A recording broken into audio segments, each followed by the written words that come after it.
ఈ తొక్క అయితే నేత్ర ఛానల్ ఉంటుంది, చూడుర్రి పక్క చూడుర్రి.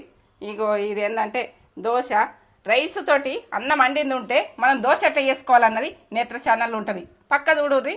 ఒక ఏంటంటే ఒక లైక్ అయితే ఇచ్చుకోర్రి, లైక్ అయితే ఇచ్చుకుంటారని నేను అనుకుంటున్నా. ఇది ఏంటంటే లేటెస్ట్ ఫుడ్. ఎందుకంటే మన ఓ టైంలో అప్పుడే ఎమర్జెన్సీ చేసుకోవాలంటే ఇది ఆ రకం. మీరు ఏంటంటే నేత్ర ఛానల్ చూస్తేనే మీకు అర్థమవుతుంది, నాకైతే అర్థం కాదు ఇప్పుడు చెప్పినందుకు. మీకు అది ఓపెన్ చేసి చూస్తేనే ఈ దోశ సంగతి తెలుస్తుంది. దోశనే కదా అని అనుకోకూడదు, దీన్ని వేరే ఉన్నది ప్రాసెస్. మీరు పక్క చూసి పక్క నాకు లైక్ ఇయ్యరు. సరే, అది ఏం పచ్చడి? ఇది పచ్చిమిర్చి తోటి ఎండుమిర్చి తోటి ఇది పచ్చడి. ఎండుమిర్చి తోటి పచ్చడి, చింతపండు వేసి పచ్చడి. పచ్చడనా నేను తొక్కు తెలంగాణ మాట. పచ్చడని మీరు అన్నమన్నా కానీ అన్న ఓ టైంలో మళ్ళీ దోశలోకి బాగుంటుంది. Taste level. దీని గురించి గ్యారెంటీ.